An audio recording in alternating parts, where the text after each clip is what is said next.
Novena ebisasizibwa Katonda obutakoma. Yezu yakisaba nti olunaku olukulu olw'obusasizibwa Katonda lukulemberwenga novena y'obusasizibwa Katonda eneetandikanga Lwokutaano olutukuvu.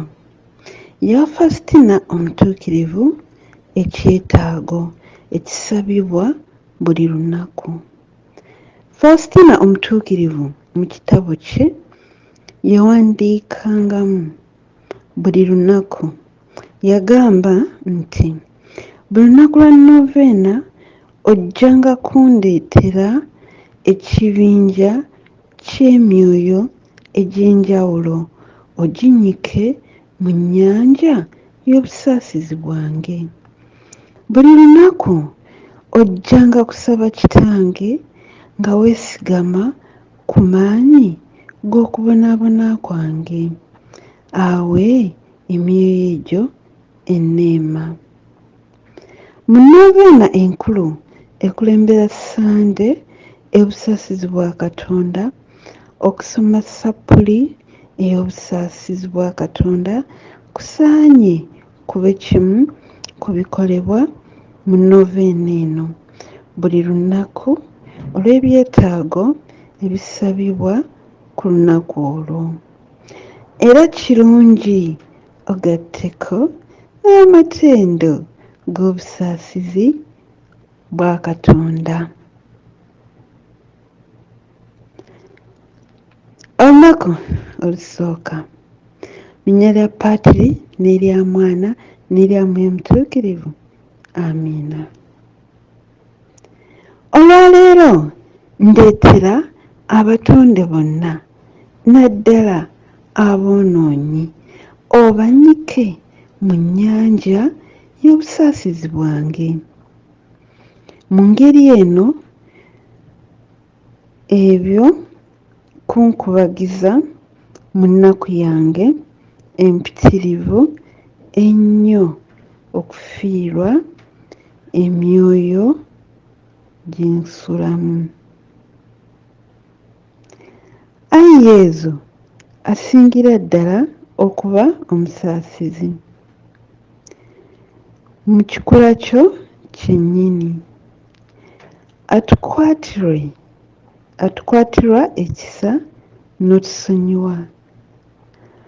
Totunuulira bibi byaffe, naye tunuulira obwesige bwaffe bwe tussa mu bulungi bwo obutakoma. Twanirize ffenna mu mutima gwo ogusingira ddala okuba omusaasizi, era totulekanga kugweyawulako. Kino tukikusaba nga tuyita mu kwagala okugatta ku Katonda Kitaffe ne Mwoyo Mutuukirivu. Ayi Kitaffe ataggwaawo, tunuuliza ekisa abatonde bonna, naddala aboonoonyi abataliiko bwe bali, bonna ababikkiddwa mu mutima gwa Yezu ogusingira ddala okuba omusaasizi. Olw'okubeera okubonaabona kwe okuyitirivu ennyo, tulage obusaasizi bwo, tulyoke tutendereze obuyinza obutakoma obw'obusaasizi obwo emirembe n'emirembe. Amiina. Ayi Yezu waffe, n'ensolo obulamu n'efumbuka okugasa emyoyo n'ennyanja y'obusaasizi neggulirwawo ensi yonna. Ayi oluzzi lw'obulamu, ekisa kya Katonda ekitakoma, wambaatira ensi yonna weemaliremu ddala, otubunduguleko ebirungi byo. Ayi omusaayi n'amazzi ebyafumbukuka nga biva mu mutima gwa Yezu ng'ensulo mu tubira obusaasizi nkwesiga emirundi 3. Ayi omusaayi n'amazzi ebyafumbukuka nga biva mu mutima gwa Yezu ng'ensulo mu tubira obusaasizi nkwesiga. Ayi omusaayi n'amazzi ebyafumbukuka nga biva mu mutima gwa Yezu ng'ensulo mu tubira obusaasizi nkwesiga. Ku mpeke 3 eza Mirembe Maria esooka, tusomaku emu Kitaffe ali mu ggulu, Mirembe Maria emu, neezikiza Katonda mulundi gumu gumu. Kitaffe ali mu ggulu, erinnya littibwa obwakabaka bw'obuggye, byagala bikolebwe mu nsi nga bikolebwa mu ggulu. Emmere yaffe ya buli lunaku otusonyiwe ebibi byaffe nga naffe tusonyiwa abatukola obubi, totutwala mu kukemebwa naye tulokole mu bubi. Amiina. Mirembe Maria, wajjudde enneema, Omukama ali naawe. Oli omukisa mu bakazi bonna, neeza omwana w'endaayo naye wa mukisa.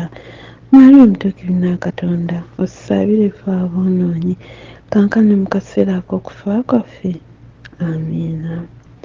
Nzikiriza Katonda Patri, aminza buli kantu, omutonzi w'eggulu n'ensi, ne Yezu Kristo omwana ali omu yekka, ye Mukama waffe, yali mu lubuto ku bwa Mwoyo Omutuukirivu, n'azaalibwa Bikira Maria, n'abonaabona ku mirembe gya Ponsiyo Piraato, n'akomerwa ku musalaba, n'afa, n'aziikibwa, n'akka emagombe, olunaku olwokusatu n'azuukira mu bafu, n'alinnya mu ggulu, atudde ku ddyo ogwa Katonda Patri omulinzi wa buli kantu, alidda okulamula abantu abalamu n'abafu, obwakabaka bwe tebuliggwaawo.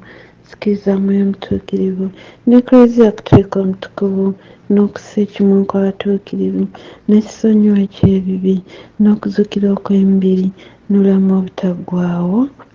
Amiina. Ku mpeke eya Kitaffe ali mu ggulu, tusomawo essaala eno.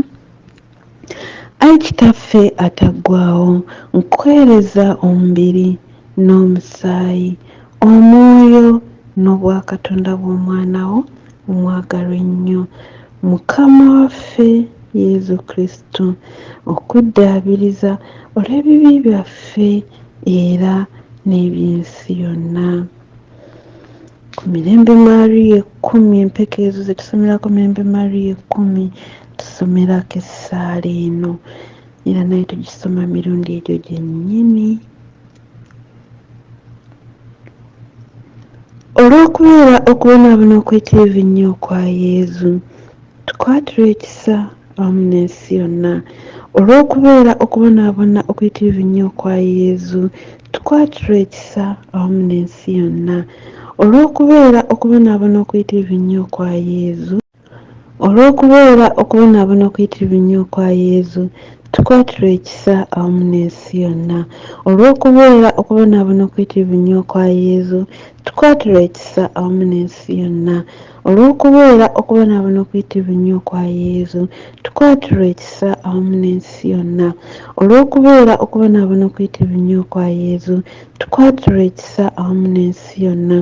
Olw'okubeera okubonaabona okwetirivu ennyo kwa Yezu, tukwatire ekisa awamu n'ensi yonna. Olw'okubeera okubonaabona okwetirivu ennyo kwa Yezu, tukwatire ekisa awamu n'ensi yonna. Olw'okubeera okubonaabona okwetirivu ennyo kwa Yezu, tukwatire ekisa awamu n'ensi yonna. Olw'okubeera okubonaabona okwetirivu ennyo kwa Yezu, tukwatire ekisa awamu n'ensi yonna. Ayi Kitaffe ataggwaawo, tukuweereza omubiri n'omusaayi, omwoyo n'obwakatonda bw'omwana wo omwagalwa ennyo, Mukama Yezu Kristo, okuddaabiriza olw'ebibi byaffe awamu n'eby'ensi yonna. Olw'okubeera okubonaabona okwetirivu ennyo kwa Yezu, tukwatire ekisa awamu n'ensi yonna. Olw'okubeera okubonaabona okwetirivu ennyo kwa Yezu, tukwatire ekisa awamu n'ensi yonna. Olw'okubeera okubonaabona okuyitirivu ennyo kwa Yezu, tukwatirwa ekisa awamu n'ensi yonna. Olw'okubeera okubonaabona okuyitirivu ennyo kwa Yezu, tukwatirwa ekisa awamu n'ensi yonna. Olw'okubeera okubonaabona okuyitirivu ennyo kwa Yezu, tukwatirwa ekisa awamu n'ensi yonna. Olw'okubeera okubonaabona okuyitirivu ennyo kwa Yezu, tukwatirwa ekisa awamu n'ensi yonna. Olw'okubeera okubonaabona okuyitirivu ennyo kwa Yezu, tukwatirwa ekisa awamu n'ensi yonna.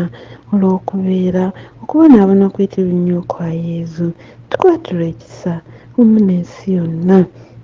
Olw'okubeera okubonaabona okuyitirivu ennyo kwa Yezu, tukwatirwa ekisa awamu n'ensi yonna. Olw'okubeera okubonaabona okuyitirivu ennyo kwa Yezu, tukwatirwa ekisa awamu n'ensi yonna.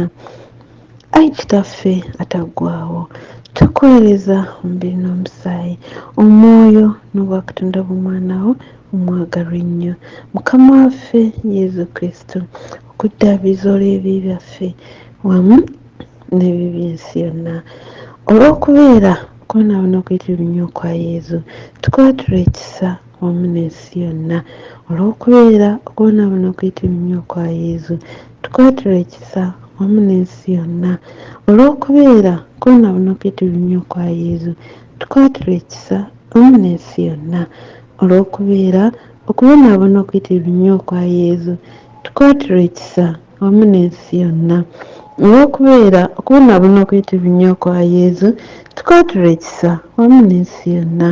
Olw'okubeera okubonaabona okuyitirivu ennyo kwa Yezu, tukwatirwa ekisa wamu n'ensi yonna. Olw'okubeera okubonaabona okuyitirivu ennyo kwa Yezu, tukwatirwa ekisa wamu n'ensi yonna.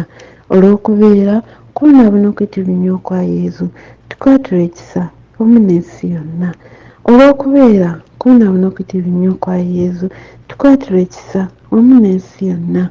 Olw'okubeera okubonaabona okuyitirivu ennyo kwa Yezu, tukwatirwa ekisa wamu n'ensi yonna. Ayi Kitaffe ataggwaawo, tukuweereza omubiri n'omusaayi, omwoyo n'obwakatonda by'Omwana wo omwagalwa ennyo, Mukama waffe Yezu Kristo, okuddaabiriza olw'ebibi byaffe awamu n'eby'ensi yonna. Olw'okubeera okubonaabona okuyitirivu ennyo kwa Yezu, tukwatirwa ekisa wamu n'ensi yonna. Olw'okubeera okubonaabona okuyitirivu ennyo kwa Yezu, tukwatirwa ekisa wamu n'ensi yonna. Olw'okubeera okubonaabona okuyitirivu ennyo kwa Yezu, tukwatirwa ekisa wamu n'ensi yonna. Olw'okubeera okubonaabona okuyitirivu ennyo kwa Yezu, tukwatirwa ekisa wamu n'ensi yonna. Olw'okubeera okubonaabona okuyitirivu ennyo kwa Yezu, tukwatirwa ekisa wamu n'ensi yonna. Olw'okubeera okubonaabona okuyitirivu ennyo kwa Yezu, tukwatirwa ekisa wamu n'ensi yonna. Olw'okubeera okubonaabona okuyitirivu ennyo kwa Yezu, tukwatirwa ekisa wamu n'ensi yonna. Olw'okubeera okubonaabona okuyitirivu ennyo kwa Yezu, tukwatirwa ekisa wamu n'ensi yonna. Olw'okubeera okubonaabona okuyitirivu ennyo kwa Yezu, tukwatirwa ekisa wamu n'ensi yonna.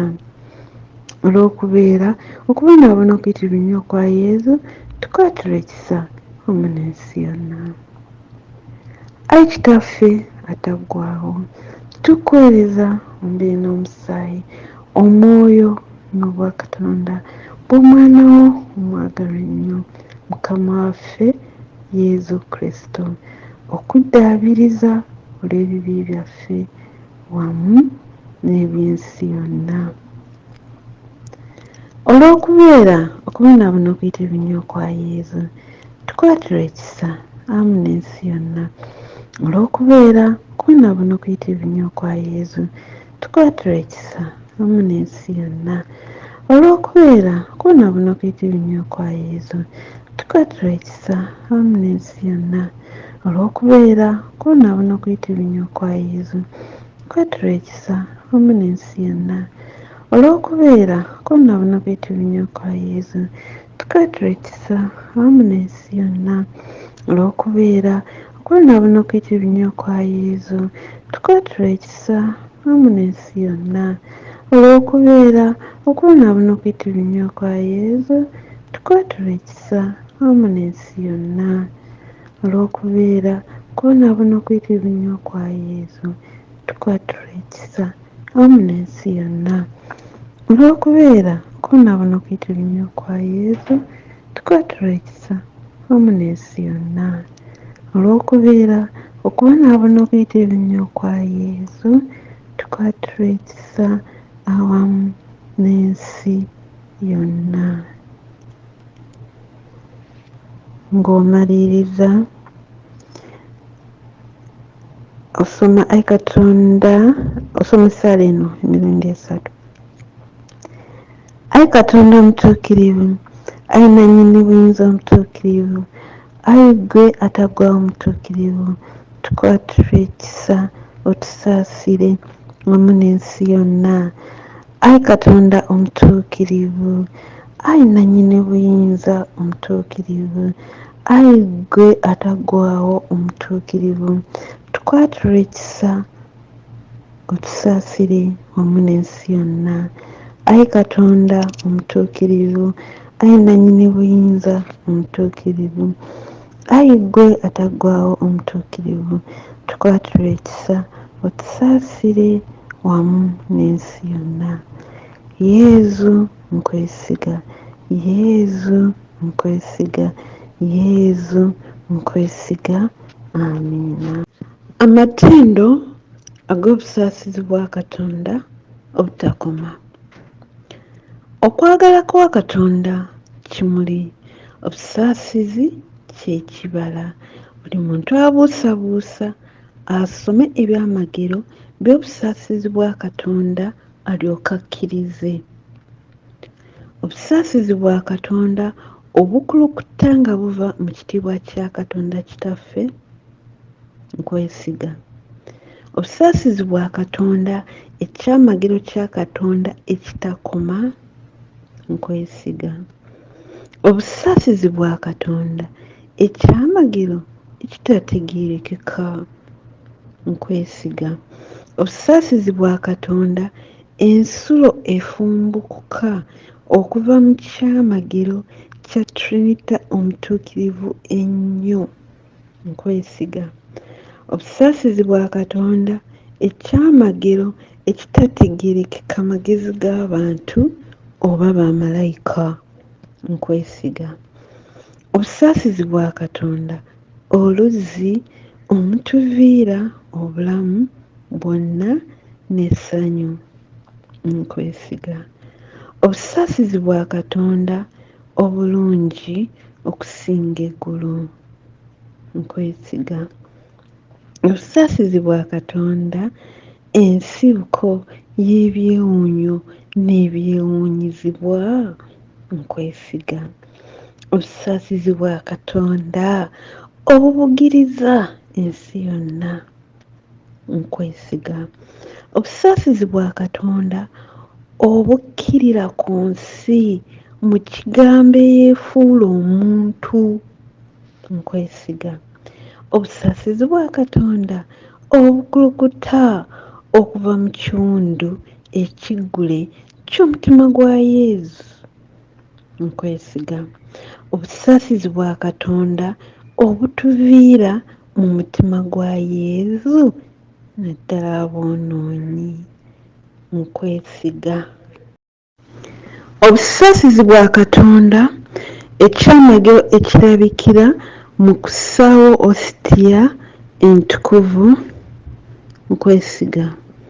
Obusaasizi bwa Katonda obulabikira mu kutandikawo eklezia omutukuvu nkwesiga.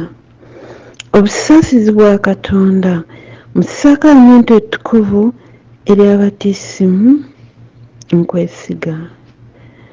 Obusaasizi bwa Katonda obutufuula abatuufu nga tuyita mu Yesu Kristo nkwesiga. Obusaasizi bwa Katonda obubeera bwaffe obulamu bwaffe bwonna nkwesiga. Obusaasizi bwa Katonda obutuwambaatira naddala mu kaseera ak'okufa nkwesiga. Obusasizi bwa Katonda obutwa obulamu obutaggwaawo, nkwesiga. Obusasizi bwa Katonda obeera naffe mu buli kaseera k'obulamu bwaffe, nkwesiga. Obusasizi bwa Katonda obutunya omuliro ogutazikira, nkwesiga. Obusasizi bwa Katonda mu kukyusa aboonoonyi abakakanyavu, nkwesiga. Obusasizi bwa Katonda obwewuunyizibwa bwa malayika obutategeerekeka batuukirivu, nkwesiga. Obusasizi bwa Katonda obujjudde mu byewuunyo bya Katonda byonna, nkwesiga. Obusasizi bwa Katonda obutusitula ne tuva mu bunaku bwaffe bwonna, nkwesiga. Obusasizi bwa Katonda ensibuko y'essanyu n'okujegenya kwaffe, nkwesiga. Obusasizi bwa Katonda obutusobozesa okubaawo ne tutazikirira kuggwaawo, nkwesiga. Obusasizi bwa Katonda obuzingiramu emirimu gyonna Katonda gy'akola, nkwesiga. Obusasizi bwa Katonda engule y'emirimu gya Katonda gyonna, nkwesiga. Obusasizi bwa Katonda ffenna mwe tunnyikibwa, nkwesiga. Obusasizi bwa Katonda okuweerera okuwoomerevu okw'emitima egikaluubiriziddwa, nkwesiga. Obusasizi bwa Katonda essuubi lyokka ery'emitima egiterebuse, nkwesiga. Obusasizi bwa Katonda ekiwummulo ky'emitima n'emirembe awatali kutya, nkwesiga. Obusasizi bwa Katonda okusanyuka kw'emyoyo emitukuvu, nkwesiga.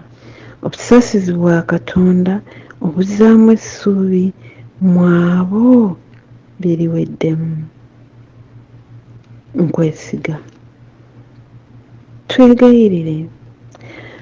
Ayi Katonda ataggwaawo, ng'obusaasizi obutakoma era enkuluze y'okukubagiza okutaliiko kkomo, tunuulize ekisa era yongere obusaasizi bwo mu ffe mu budde obuzibu, tuleme kuggwaamu maanyi era tuleme kuterebuka, wabula n'obumalirivu obungi tusobole okwesanga bulijjo mu ekyo gwe kyoyagala ekitukuvu, ekyo nga kwe kwagala era bwe busaasizi bwennyini.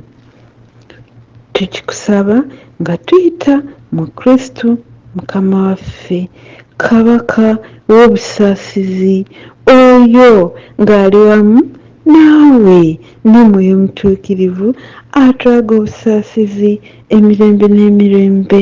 Amiina. Linnya lya Paatiri n'erya Mwana n'erya Mwoyo Omutuukirivu. Amiina. Yesu sigala naffe obudde bwonna. Linnya lya Paatiri n'erya Mwana n'erya Mwoyo Omutuukirivu. Amiina. Oluganda mu Kristo webaye kwekumira ku mukutu Mary Victor Catholic Corrections YouTube channel. Mwatwegatte ku channel eno ng'okoona ku kide subscribe, like this channel, ate owaayo ekirowoozo kyo awali comment oweerezeeko n'omulala ng'onyiga share. Weebale nnyo, weebalire ddala.